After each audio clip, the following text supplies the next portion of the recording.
네, 경기도 화성시 남양에 있는 상가주택이고요.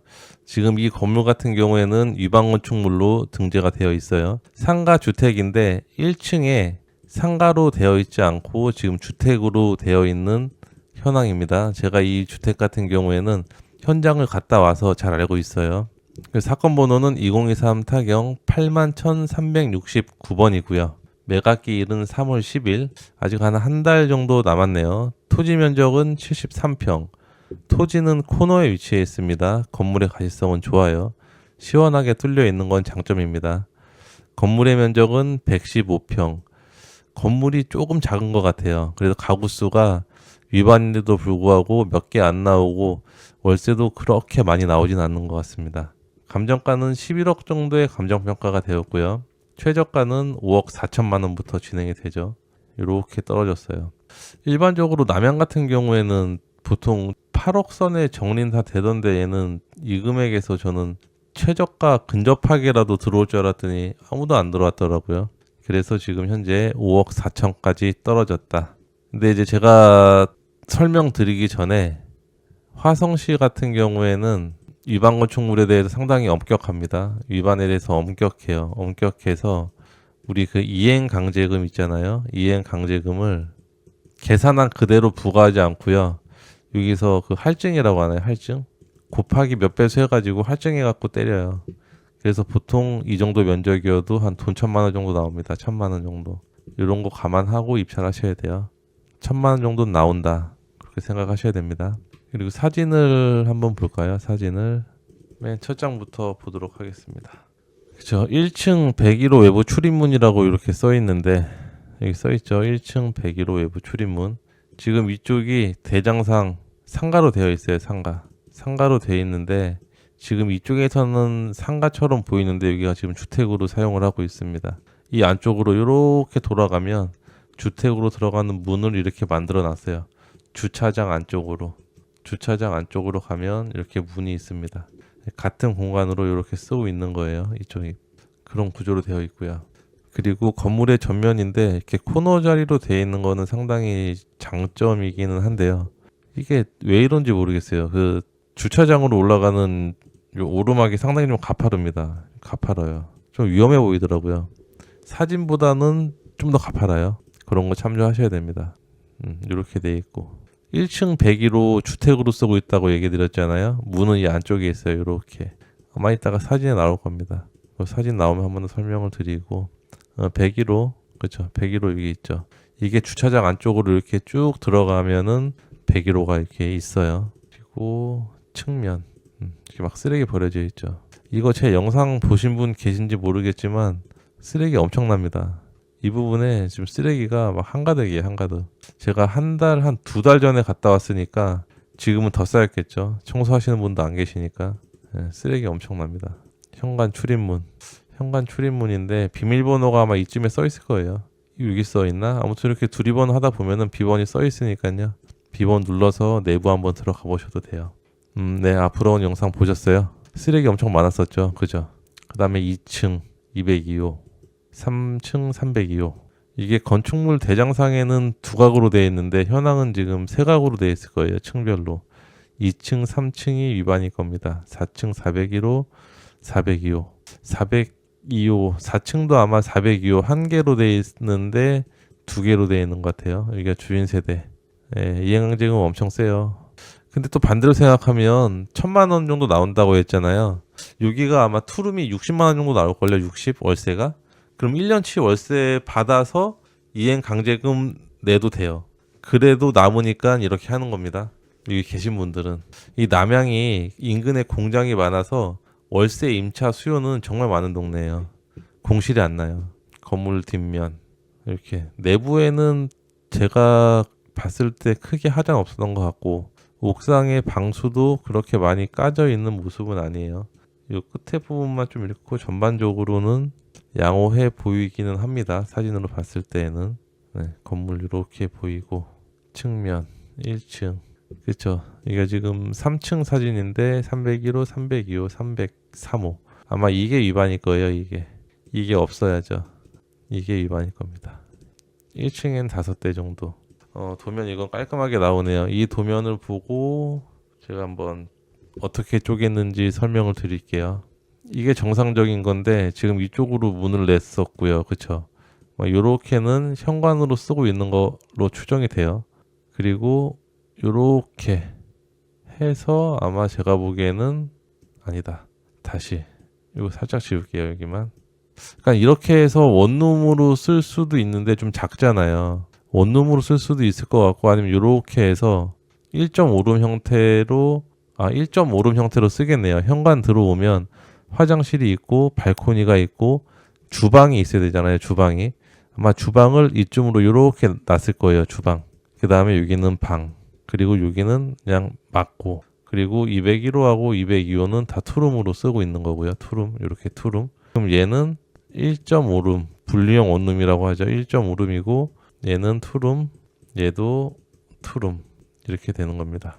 2층, 3층 다 동일하게 되어 있습니다. 이런 구조로 되어 있고 남양 같은 경우에는 제가 좀 잘 아는 지역인데 월세를 이렇게 1.5룸 같은 경우에는 50만 원 정도는 받아요. 50만 원 받고 투룸이 한 65 정도는 받을 거예요. 65 정도. 3룸은 80에서 90 받고 이 정도 받을 겁니다. 그러니까 한 층에 보면은 6, 22, 130에 180만 원이 나오는 거잖아요. 근데 2층 쪽에서 50만 원, 3층 쪽에서 50만 원, 100만 원이죠. 이거 1년으로 계산하면 1200이잖아요. 이 중에 1000만 원은 나라에다가 주고 200은 나 갖는다. 이제 그런 개념인 거죠. 이렇게 쪼개는 게 수익률이 더 올라가거든요. 4층 402호 같은 경우에는 보너스로 받는 거죠. 아셨죠? 4층이네요. 4층. 4층도 도면상으로 보면 주인 단독인데 이쪽에 문이 나 있었죠. 그냥 여기만 이렇게 딱 막고 여기만 이렇게 딱 원상복구도 그렇게 어렵지 않네요. 여기만 이렇게 싹 막아서 방 내고 이쪽에다가 이제 드레스룸이 아니라 싱크대를 놓고 화장실로 쓰고 여기 슬라이드 미닫이 문 닫아가지고 방으로 쓰겠죠. 예, 이런 구조 많이 봐서 잘 알고 있습니다. 이렇게 돼요. 이것도 4층도 1.5룸, 3룸. 이게 3룸이죠. 이거는 3룸. 주인 세대 3룸. 방 하나, 둘, 세 개, 화장실 2개. 예, 이런 구조 볼게요. 3층도 2층하고 동일했죠. 구조가 동일했고 401호가 얘도 1.5룸이었고 얘는 3룸이었습니다. 3룸. 403호는 3룸이에요. 3룸. 3룸 이렇게 돼 있습니다. 1층은 어떤 구조인지는 모르겠어요. 1층은 어떤 구조인지는 모르겠습니다. 원래 상가였다 보니까 이렇게 돼 있죠. 1층은 지금 문을 여기다가 아까 낸 거고 밖에서 봤던 게 이렇게 되니까 이 공간이에요. 이 공간을 화장실, 주방 이렇게 만들고 여기다 미닫이 문을 했나? 그냥 한 1.5룸 정도로 볼게요. 1.5룸. 이건 1층은 추정을 할 수밖에 없어요. 한 1.5룸? 큰 1.5룸인 것 같네요. 큰 1.5룸. 이것도 그냥 1.5룸으로 이렇게. 그러니까 이게 위반으로 엘베 없는 게 아쉽긴 한데 남양에 엘베 없는 건물 되게 많아요. 엘베 없는 건물 많아가지고 엘베 없는 건물이 많아서 3층, 4층 같은 경우에도요. 3룸 아마 이거 80, 90은 임대 맞출 수 있을 거예요. 저 아는 분도 그렇게 임대 주고 있기 때문에 그 정도는 가능할 것 같고 이행강제금이 너무 세다고 아까 브라우니님이 얘기하셨잖아요. 봐요. 제가 이따가 설명드릴게요. 월세를 다 넣고 나서 이래서 위반을 하는구나. 아마 이해가 조금 되긴 하실 거예요. 권리를 한번 보겠습니다. 건축물 대장도 한번 볼게요. 위반이긴 한데 건축물 대장도 위반 사항으로 이렇게 등재가 돼 있고 2층, 3층 두 가구인데 지금 총 3가구, 6가구로 돼 있죠. 6가구로 돼 있어서 대수선 위반이고 승강기는 없습니다. 사용 승인은 2016년 건물이라 그렇게 오래되진 않았어요. 10년 미만. 한 8년 정도 됐다고 보면 되네요. 8년 정도 됐고 2021년도에 위반 건축물로 걸렸습니다. 불법 대수선. 평생 내야 됩니다. 화성시는 좀 안 봐주는 것 같아요. 다른 시에 비해서. 권리를 보니까 얘는 뭐 특별한 내용은 없을 거예요. 임차인. 다 전세죠. 전세. 대항력은 다 없습니다.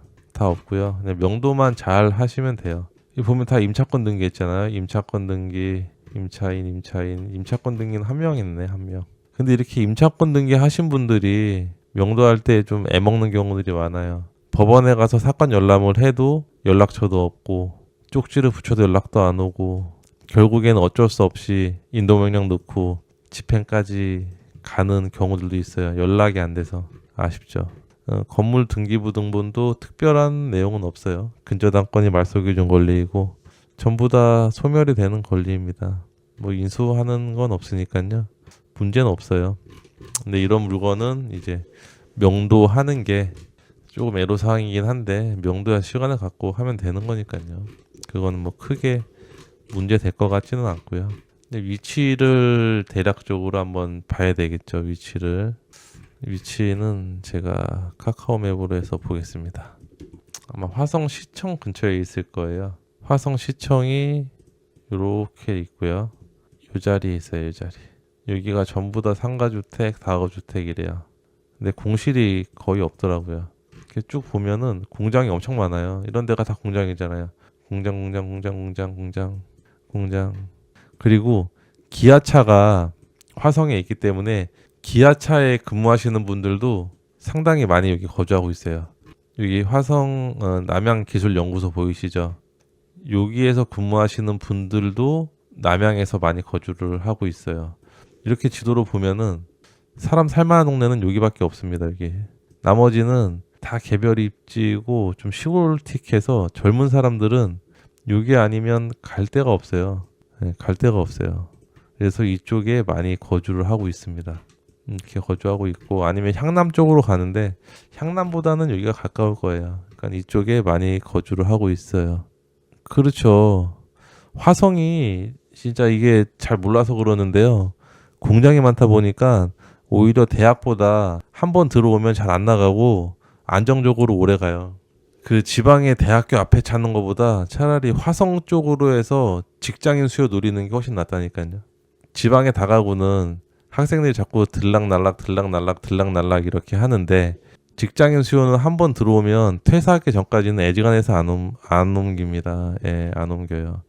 제 얘기는 브라운님 이걸 하라는 게 아니라 아무튼 그렇다 이제 해드리는 거예요. 하셔도 되는데 일단 위반건 충분이니까는 그거는 감안을 하고 보셔라 그 얘기죠. 저는 매를 맞더라도 이제 준비된 채로 매를 맞는 게 낫잖아요. 그죠? 이제 제가 월세를 한번 볼게요. 객관적으로 평가하기 위해서 네이버를 보면서 화성시청이 아까 여기 있었잖아요. 그러니까 아마 우리는 이쪽이 될 겁니다. 요 금방 한번 볼게요. 1.5룸 500에 40 분리형 원룸 500에 45 500에 45 500에 40 500에 40으로 잡을게요. 분리형 원룸은 그냥 1층도 똑같이 500에 40만 원으로 잡을게요. 아 동영상 보고 처음으로 들어왔는데 빠르게 그쵸. 이렇게 제가 이렇게 분석을 해드리는 거는 저처럼 해보시면 도움이 되니까 제 일부러 보여드리려고 더 이렇게 하는 거예요. 그 다음에 투룸만 찍어볼게요. 투룸 65 맞죠? 투룸 65 70 65 싸게 받아도 65 투룸은 아까 1000에 65였잖아요. 그쵸? 500에 65였나요? 1000에 65였잖아요. 제일 싼 게. 그럼 1000에 65로 그냥 넣어보는 겁니다. 1000에 65만 원 이렇게. 이거는 또 1.5룸이었죠. 500에 40 투룸 이렇게 3룸 얼마 받을까요? 근데 3룸은 물건이 그렇게 많이 안 나와 있을 거예요. 3룸은 주인들이 보통 많이 거주를 하다 보니까 그렇게 많이 안 나와 있는데 이 3룸은 제가 80 잡을게요. 80 진짜 80 받을 수 있어요. 저 아시는 분은 엘베 없는데도 90 받고 계신 분도 있습니다. 딱 500 떨어지네요. 그죠? 500 떨어진다. 그러면 최저가를 최저가로 봤을 때는 12% 전회차 금액이 얼마였었죠? 전회차 금액이 7억 7천이니까 좋아요. 한 7억까지 볼게요. 7억. 근데 7억 쓰는 분 있을 거예요. 아마 이거 7억 해도 9.5%네. 괜찮죠? 그죠? 7억 해도 9.5%다. 그러면 전회차 최저가 7억 4천 해도 9%네. 그쵸. 그러니까 이게 전회차 때 그냥 최저가 깔아서 들어갔어도 그렇게 손해보는 건 아닌데 참 아무튼 경기가 많이 힘들긴 한가 봐요. 그리고 아까 그 브라우니 님이 저한테 한번 아까 이행은 너무 세다고 그러셨잖아요. 제가 이걸 한번 정리를 해드려 볼게요. 화성시에서 이행 강제금을 이제 1000만 원을 때린다 쳐요. 1000만 원. 1000만 원을 때리면 우리가 1층에 곱하기 12 480이 나오잖아요. 1년에. 그리고 얘까지 하면은 2개 하면은 이행강제금 내는 겁니다. 1년치 그냥. 요거 2개로 내면은 420이잖아요. 월세가 나라에다 주는 거 빼면은 420. 이렇게 해도 7억이면 8%예요. 그냥 이래서 그냥 위반건축물로 놔두면서 이렇게 월세 받는 겁니다. 얘를 정상적으로 월세를 받는다면 아마 이만큼 안 나올 것 같은데요. 그러니까 이래서 위반건축물로 이렇게 하는 거죠. 그리고 1.5룸 이런 수요들이 꽤 있다 보니까 이렇게 하는 겁니다. 이것도 정리 한번 해볼까요? 위반건축물로 이제 등재는 되어 있지만 이행 강제금은 평생 내야 된다. 화성시 기준으로 1,000만 원 정도 예상을 하시면 됩니다. 근데 화성시청에 전화해서 공무원한테 물어보면 공무원이 알려줘요. 대략 어느 정도 나온다. 네, 그렇게 알려줍니다. 그리고 두 번째는 이번 해차에는 전 낙찰이 돼야죠. 이 금액에서도 낙찰이 안 되면 말이 안 되는 겁니다. 7억 기준으로 봐도 수익률은 9%가 나오는 건물이다. 이행 강제금을 빼도 8% 이상은 나오는 건물이다. 이렇게 보시면 되고요. 화성시 남양은 그 직장인 수요가 상당히 많기 때문에 임차 수요는 상당히 많이 있는 지역입니다. 한번 들어오면 들락날락 안 하고 좀 이렇게 진득하니 붙어 있는 임차인들이 많다 보니까 임대인 입장에서도 스트레스도 덜 받고 중개 수수료도 좀 이렇게 세이브가 될 수 있는 그런 동네라고 볼 수 있겠죠.